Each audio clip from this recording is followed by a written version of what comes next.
वहीं एक और बड़ी खबर आपको बता दें, चीन के सरकारी अखबार ग्लोबल टाइम्स के जरिए अमेरिका पर हमला बोला गया है। ग्लोबल टाइम्स में लिखा है कि अमेरिका के पास चीन को दबाने का दम नहीं है और इसी वजह से इस तरह के कदम अमेरिका उठा रहा है। अमेरिका के पास चीन को दबाने का दम नहीं है, ताइवान का सहारा ले रहा है अमेरिका। चीन ने ये निशाना साधते हुए बातें कही हैं। तो देखिए, नैन्सी का दौरा खत्म होने के बाद चीन एक्शन में आ गया है। कई तरह के आर्थिक प्रतिबंध लगा दिए, सैन्य अभ्यास जारी है। सवाल उठ रहा है कि चीन क्या करने वाला है।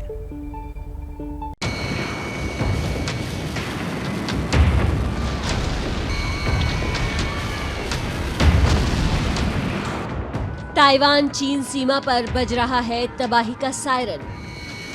क्या यूक्रेन के बाद ताइवान बनने वाला है युद्ध का मैदान? नैन्सी पेलोसी के जाते ही चीन ने ताइवान की घेराबंदी शुरू कर दी है। तो क्या चीन ताइवान पर कब्जे की तैयारी कर रहा है? आखिर क्या चल रहा है जिनपिंग के मन में? इस तस्वीर को देखकर चीन बुरी तरह से बौखला गया। चीन की तिलमिलाहट इतनी बढ़ गई कि ताइवान सीमा पर ड्रैगन के घातक हथियार गरजने लगे हैं।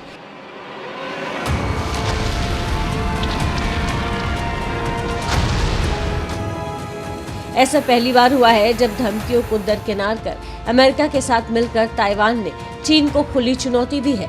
ऐसा पहली बार हुआ है जब जिनपिंग के वन चाइना पॉलिसी की नींव हिल गई है। ऐसा पहली बार हुआ है जब ताइवान को लेकर दो महाशक्तियां खुलकर आमने सामने आ गई हैं। ताइवान दौरा खत्म करके नैन्सी ने ट्वीट कर कहा, मेरे नेतृत्व में कांग्रेस सांसदों का दौरा सुनिश्चित करने के लिए था कि ताइवान के लोगों के साथ अमेरिका खड़ा है। नैन्सी ताइवान को सुरक्षा का भरोसा देकर अपने अगले पड़ाव के लिए उड़ गई। इधर दौरे से चिढ़ा चीन एक्शन में आ गया है। चीन के 21 fighter plane Taiwan airspace में घुस गए।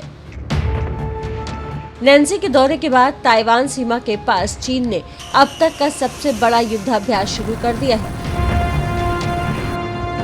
सैनिक युद्धाभ्यास के वीडियो चीन की ओर से जारी किए गए हैं। क्या ये वीडियो आने वाले खतरे का संदेश है? जिनपिंग की लाल सेना ताइवान की सीमा पर युद्धाभ्यास कर रही है। ताइवान के सटे जिन क्षेत्रों में सेना की तैनाती हुई है वो है फुजाऊ, फुजियान, क्वांझाऊ, शियानगैन, शियामेन, शांतोउ। चीन ने ताइवान से जुड़े अपने इलाकों में शक्ति प्रदर्शन कर न सिर्फ अमेरिका को चैलेंज किया है, बल्कि ताइवान को भी आने वाले वक्त में अंजाम भुगतने का इशारा कर दिया है। इस सब के पीछे नैन्सी का ताइवान प्रेम है। व्हाइट हाउस की ओर से बयान जारी कर एक बार नैन्सी के ताइवान दौरे का समर्थन किया है। Speaker has the right to make a decision on where she chooses to travel. We provide the assistance and the kind of the geopolitical briefing and kind of what we believe the national security reasons are for, or lay that out for her as she makes a decision. We do not decide where she goes. She makes that decision. Taiwan ने भी माना है कि psychological दबाव बनाने के लिए चीन सैन्य अभ्यास कर रहा है। चीन के युद्धाभ्यास को लेकर G7 ने सवाल खड़े किए हैं। G7 ने अपनी प्रतिक्रिया देते हुए कहा है, चीन के आक्रामक युद्धाभ्यास का कोई औचित्य नहीं है। हालांकि चीन के एक्शन से ये साफ है कि वो यहीं रुकने वाला नहीं है। ऐसे में बार बार ये सवाल उठ रहा है कि क्या ये जंग की आहट है? क्या दो महाशक्तियों के बीच छोटा सा देश ताइवान पिस जाएगा? इस वक्त एक और बड़ी खबर आपको बता दें। देखिए, ताइवान से दक्षिण कोरिया दौरे पर पहुंचने के बाद नैन्सी पेलोसी ने ट्वीट किया और कहा है कि ताइवान की जनता के साथ अमेरिका खड़ा रहेगा। हम लोकतंत्र और मानवाधिकार की रक्षा के लिए प्रतिबद्ध हैं। ये ट्वीट बहुत अहम हो जाता है क्योंकि चीन तलमिलाया हुआ है नैन्सी पेलोसी की इस यात्रा से।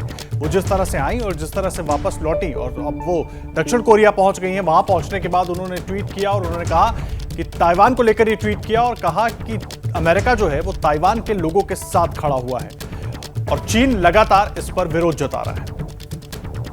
जैसे ही घड़ी का काटा दोपहर 2:30 पे आए, बबीता जी का दिल सास बहू साजिश के लिए मचल जाए। और ये है इनकी बहू, पूरे दिन ऑफिस की टेंशन हो जाए गॉन जब ये करें अपना फेवरेट शो फ्री टाइम पे ऑन। इनकी तरह आप भी देखिए अपना फेवरेट शो अपने टाइम पर और डाउनलोड कीजिए एबीपी लाइव ऐप अपने स्मार्ट टीवी पर।